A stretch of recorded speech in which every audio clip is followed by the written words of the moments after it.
Hello and welcome to the Habit Architect. My name is Michael Cups. I'm happy to be here today with Kevin, our guest, we're going to talk about a lot of things, but most importantly, what habits create good behavior as it relates to physical fitness and so on. So just a reminder, this is sponsored by Time Bandit. So go to timebandit.io and check out all the good stuff there.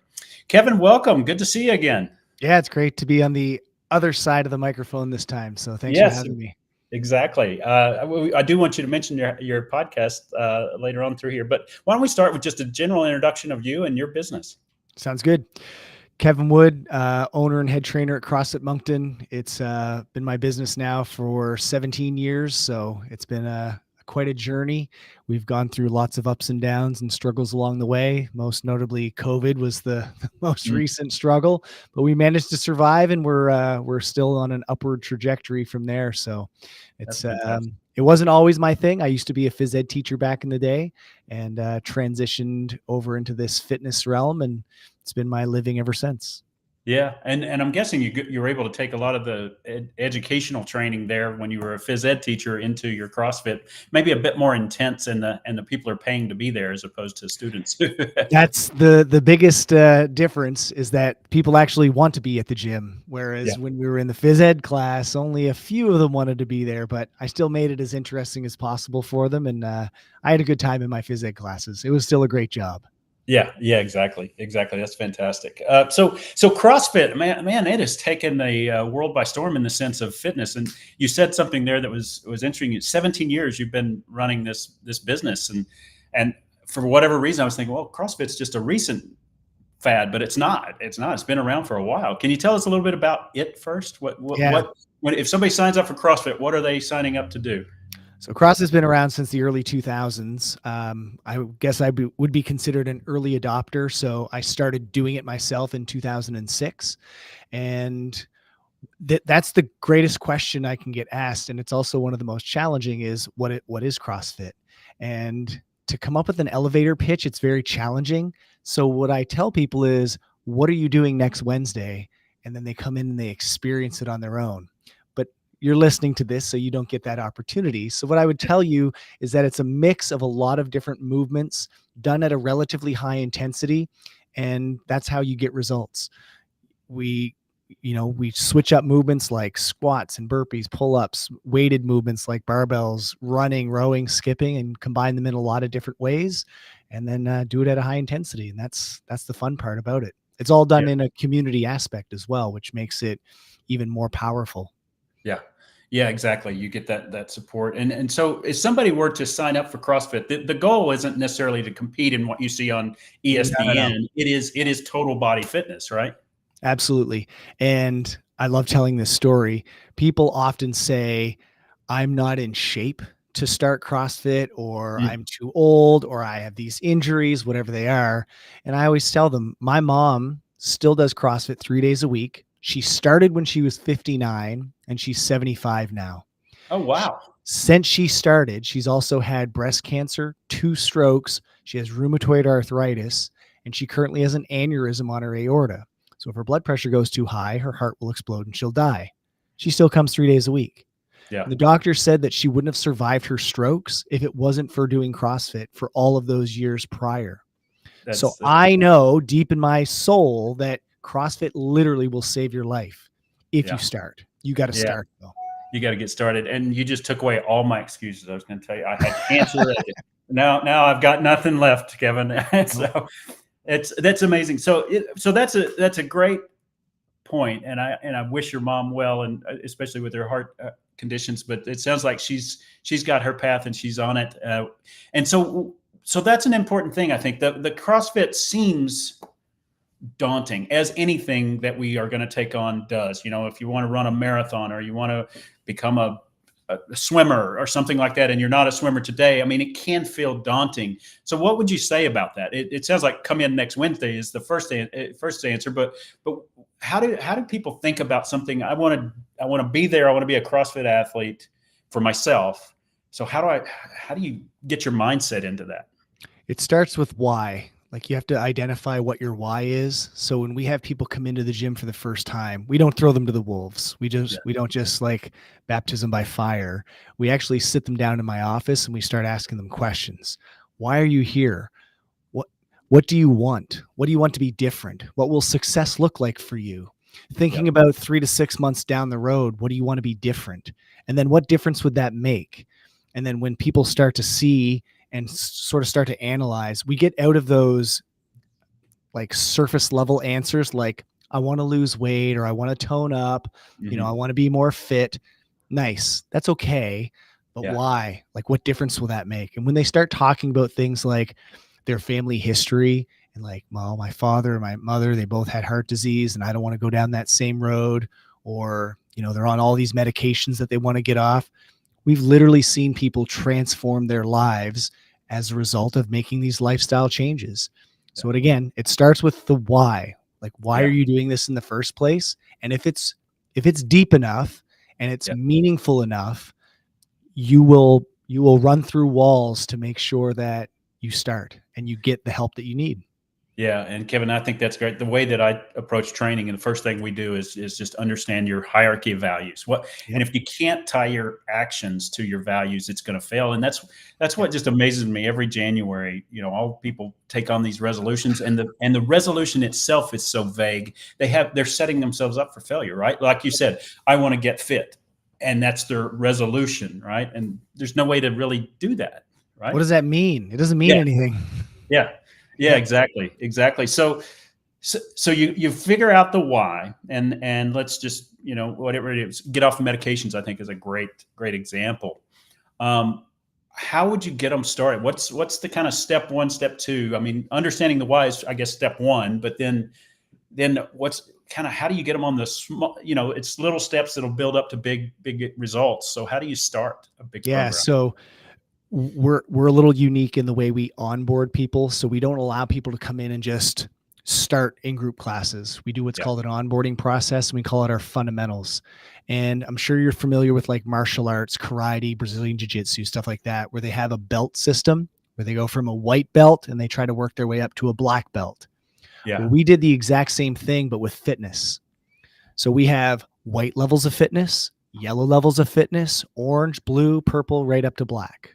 right. And so when people first come in, we want to get a good assessment of what they're currently able to do so that when they join a group class, we can customize every single workout to their strengths and weaknesses. So that works on both sides of it. You're going to do things that you know that you're able to do because we've tested it out. And Yeah, we know that you're not going to do things that are outside your abilities because we've tested you. We know where your margins of your experiences are. And so it keeps you safe and progressing all at the same time. right. And it also kind of puts something out there as a goal, right? Exactly it. You won't go from the white level to the top level in a day, but you can still be on the road to get there, right? Correct. And within each color that we have, there's 4 different levels. Ah, So from one end of the screen to the other, it's 32 different levels or tests. yeah, It's going to take you a while to get to the end. And some people yeah, never get the end, and that's not the goal. But the right. goal is to see improvements as you go. And like I said, with my mother, for instance, one of her lower levels was being able to support her body weight on a set of gymnastic rings.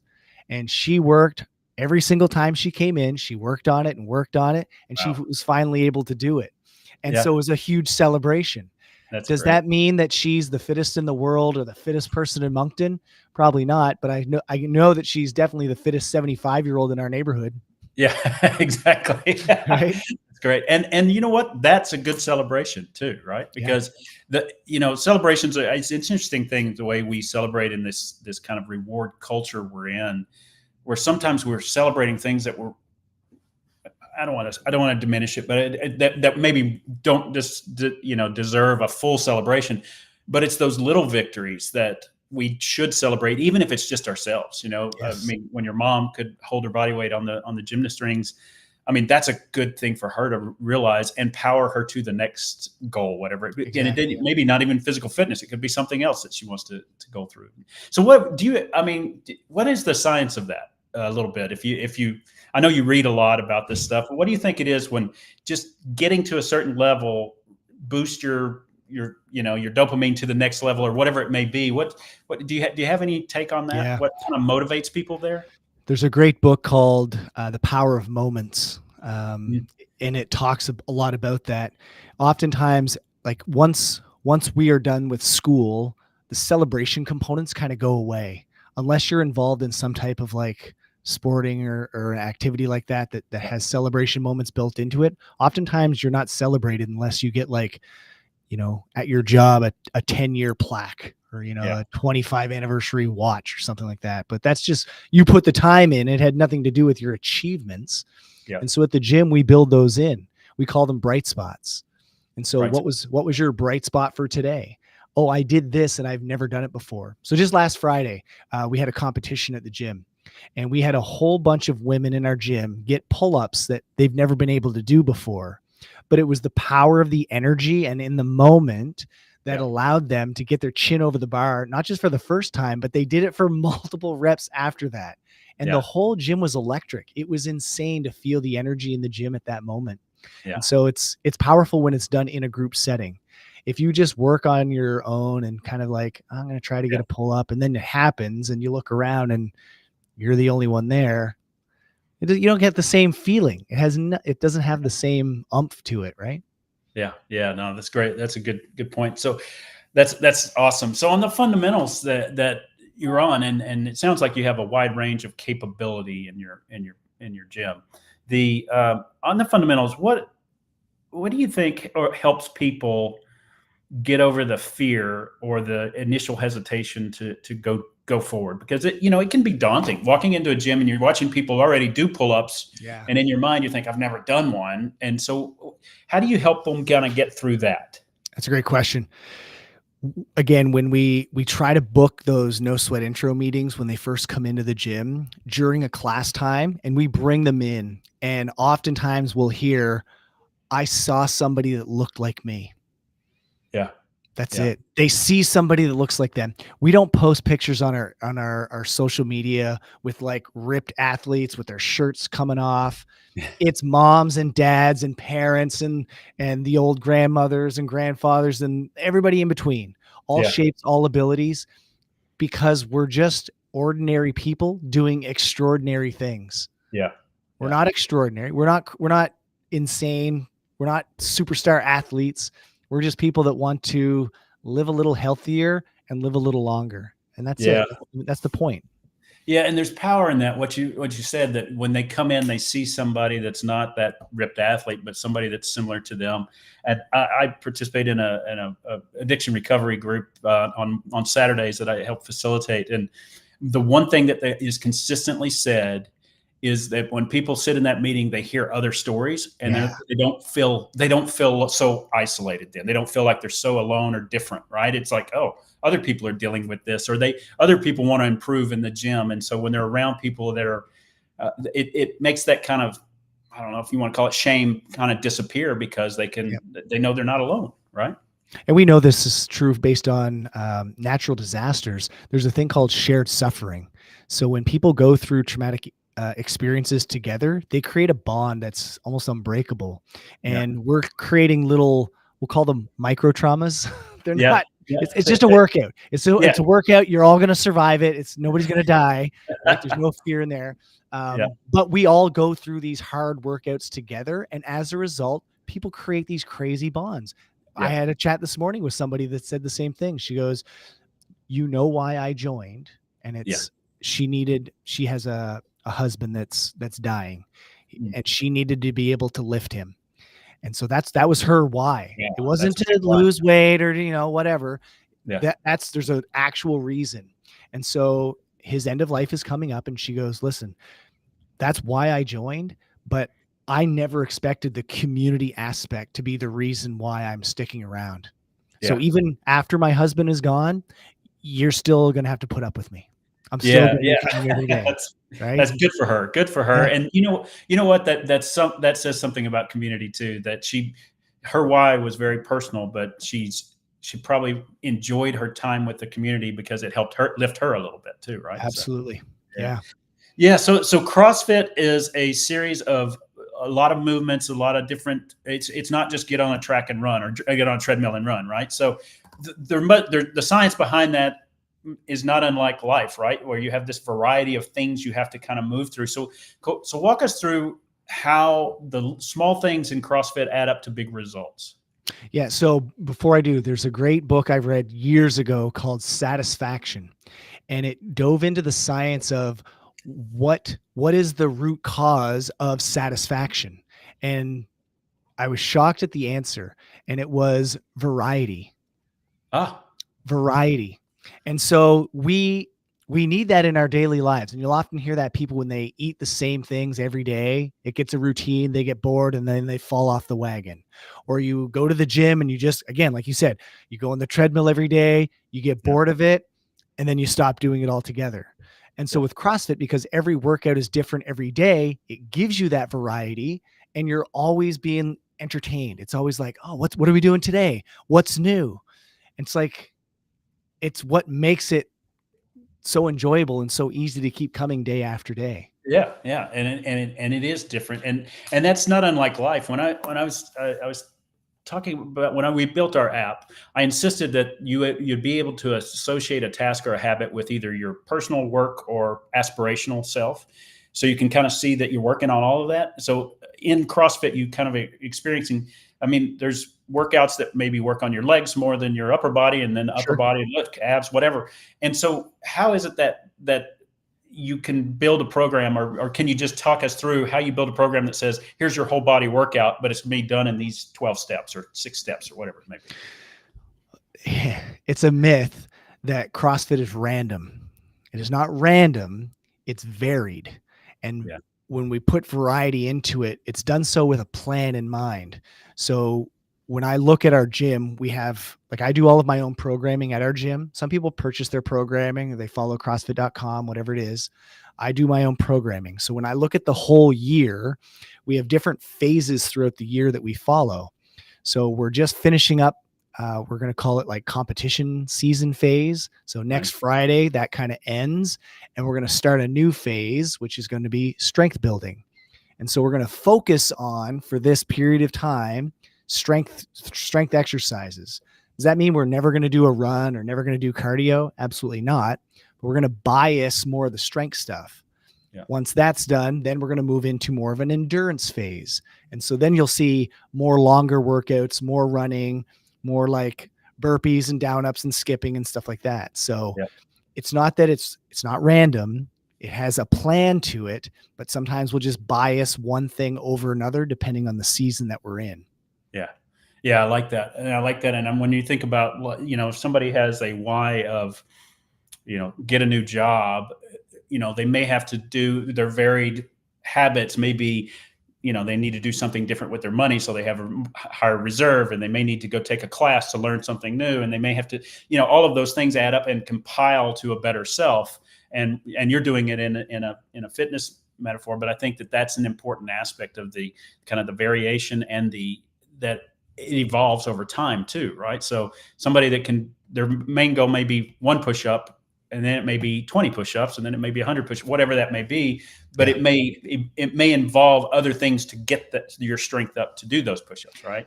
There was I'm not sure if it was a formal study or not, but the United States women's skiing team adopted the CrossFit methodology. And when they were able, all the women in the team were able to do pull-ups, they raced faster.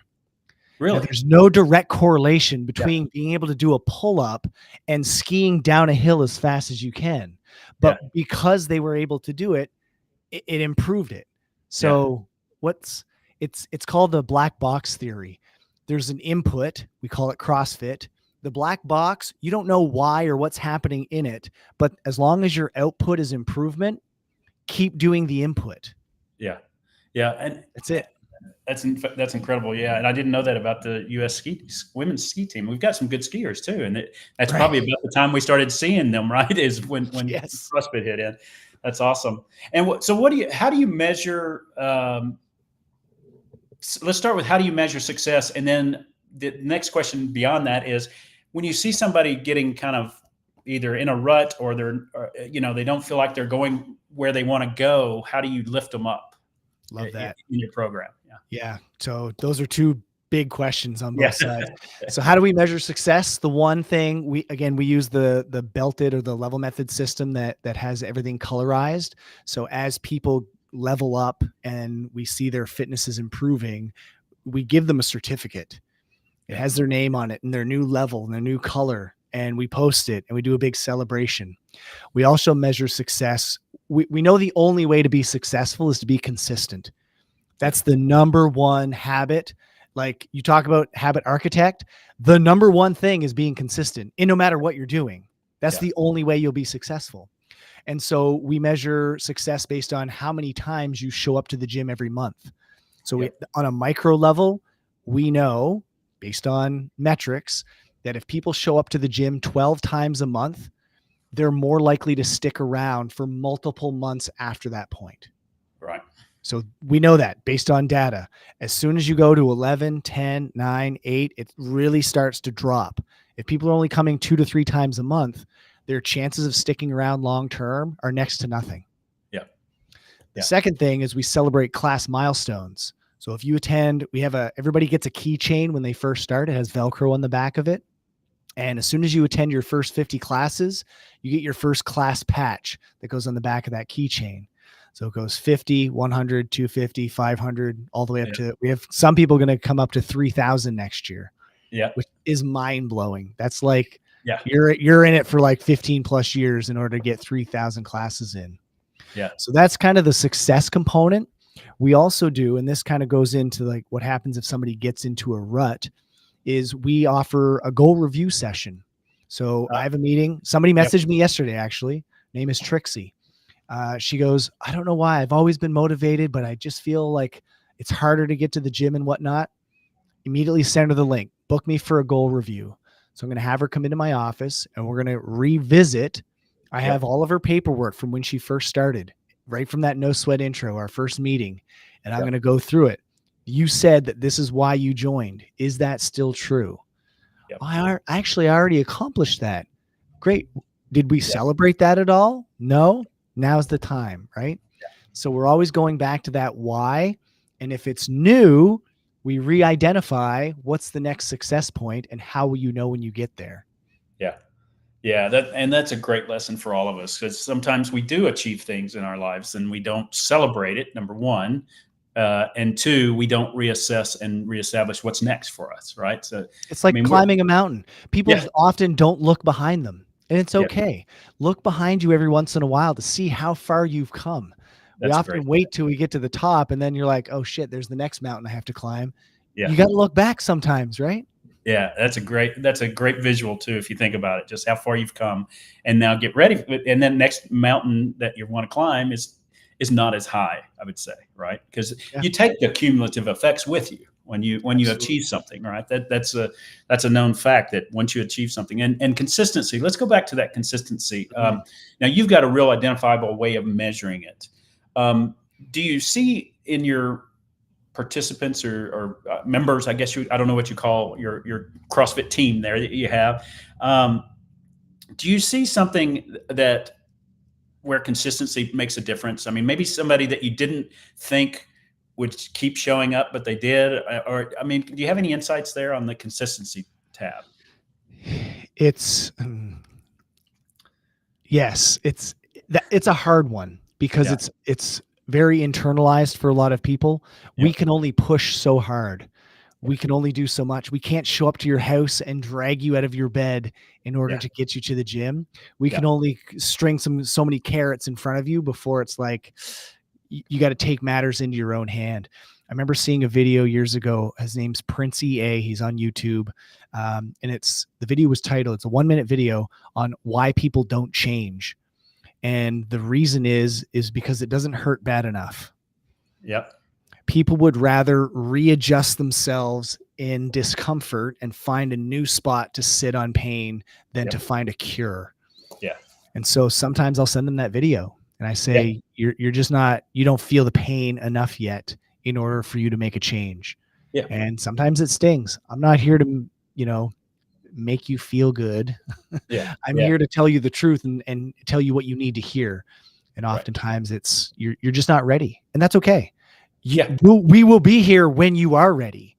Yeah. Our doors will always be open, but we can't force you.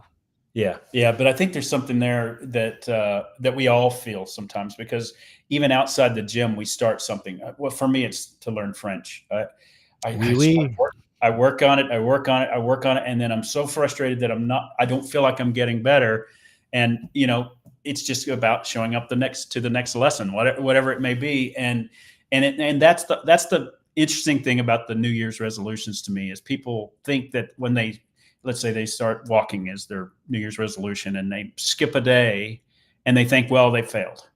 But if they would go out the next day, they're back on track, right? And that consistency is something that we overly punish ourselves for it rather than just getting back on it.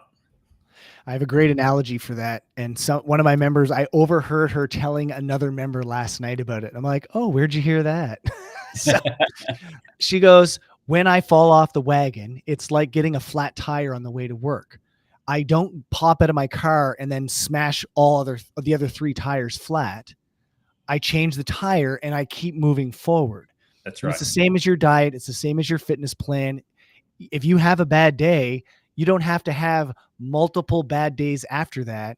You Right. just patch the tire and keep going forward. And Yeah. that's it. That's how you stay consistent. You don't dwell on the past and make it worse. Yep. Fix it, put a patch on it, and then move forward. Yeah, exactly. And that's a perfect analogy for it too. Is that because we've probably all had a flat tire along the way. By the way, I meant to ask you on your patches. How many patch? What is the patch your mother has? You talked about She is at 1,500. That's amazing. That's fantastic. Yeah. Yeah. So she's working her way up to the 2001 next. Yeah, that's perfect. Yeah. That's perfect. Yeah. So, okay. So we covered a little bit about consistency. We've covered getting started, and the why is an absolute thing. How do you address somebody that's really achieved their goals? And we talked about the mountain analogy earlier, but I mean, somebody that just kind of levels out and they're just in the kind of, I don't know if it's maintenance mode with CrossFit. I don't know if there is a maintenance mode. Oh yeah. Yep. But how do you, plateaus, or how would you rank that? Most people plateau because they don't have a defined goal in mind. So I call them floaters. They just kind of float. They're coming in, they're doing their work. And I'm not saying there's anything wrong with it, but just know that that's where you're going to stay. You're going to just stay in that floating realm. And that's totally fine. I'm in a floating space right now. I do not have a defined fitness goal in mind. I will next year, and I do have my eyes on hitting the world's masters in weightlifting, which will be in Greece next year. Nice. But right now, it's just maintain, show up, be consistent in the gym, and just do the work. Yeah. But if somebody, wants more, we have to identify what that is. So I had one of my trainers, her goal was to get a pull-up. And so the first question I asked is, how's your nutrition? She didn't want to hear that. She just wanted me to write up a little pull-up program for her that she could do after the class. And I was like, if you weigh a certain amount, it's going to make it easier for you to pull your chin over the bar. Yeah. And that she said it was the first time in her whole life that she ever had a nutrition plan that wasn't based on appearance alone. It was based on performance. And it's changed her dramatically. Like she doesn't look the same. And the other day I saw her hanging from the pull-up bar and I was like, you got wings now. Like her lats are there. Like she can see her abs now. But that wasn't the goal. Right. The goal was I'm going to get my chin over the bar using my own body weight. And it happened multiple times, which is so cool to see. And that's an amazing lesson you just described there, that sometimes to get our goal, we have to look at the ancillary habits that we have that may support it. And fitness is a great one, tied to nutrition and sleep and all of those things. Well, if you want to, if you aspire to travel to Greece and that's your goal, then you may not only have to look at your fitness routine, you may have to look at, your financial fitness routine, but you may have to look at other things like time and so on. So that rounded availability is there. That's interesting there. Without a doubt, nutrition and fitness are tied together. What other things? Sleep is probably another one. Yeah. So this is Resilient Humans. Where this whole thing came from was when I first started CrossFit and teaching other people. That was it. I just wanted to teach people about the fitness component, and people got results until they didn't. Yeah. I was like, there's something holding people back. What is it? And I was like, okay, it's nutrition. And so I started literally consuming as much nutrition information, took my precision nutrition level 1 and level 2, and started coaching people on the nutrition side. And then they were getting even better results than they were just doing fitness, until they didn't. Yeah. They keep falling back into these old habits and old routines. So there was another missing component. And that's when I identified the third and final piece of resiliency is the mindset component. And so fitness, nutrition, and mindset are the 3 pillars of resiliency. And when you are balanced in those 3, you are truly a resilient human being. Yeah. Now, and so what are some of those mindset things that you coach on, or you tell them to be aware of, maybe? Yeah, it's your words. So when we talk about mindset, if people say, I want a better mindset, what they're telling me is they want better words, or they want a better story. And I'd love to do an example of that with you and your listeners here, if you'd like to. Yeah, absolutely. Cool. So do you have a pen and paper there with you? I do. Perfect. I'd like you to write this down. Write down the words, I should, and then fill in the blank. And listeners, you can do this at home too. Very simple activity. Write down, I should, and then fill in the blank with something that means something to you. Let me know when you have that written down.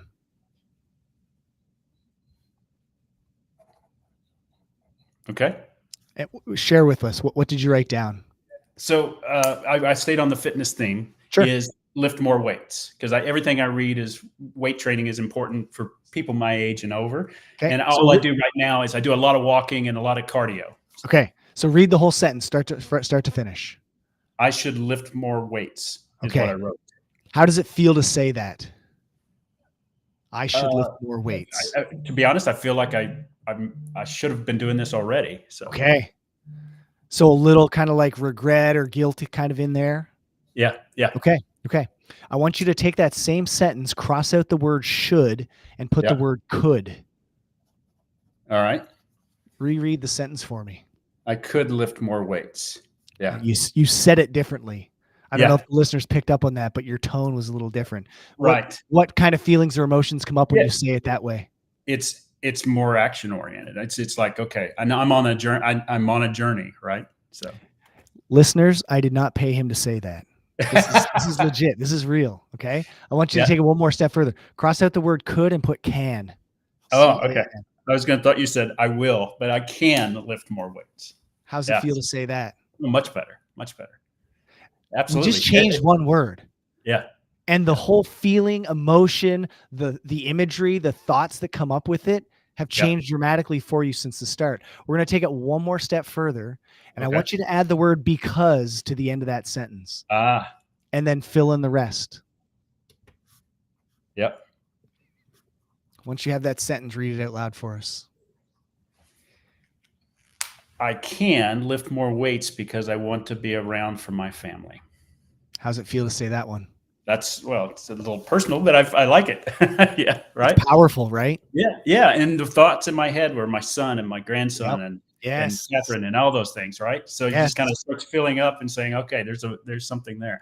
Yeah. Compare that or contrast that to the first description. I should lift more weights. Yeah. Guilt, pressure. I have this feeling like I should have done this a long time ago, to that last image that you just described. It's way different. And so these are the types of ways that I help our clients. I listen to the words that they're using, and I can identify if they're being pressure or destructive towards their own mindset and the people around them, or if their words are nourishing and energizing and impactful. Right. Because once you start using I can blank plus because, man, it just feels different, and it gives it more meaning. And as you said, it makes it more actionable.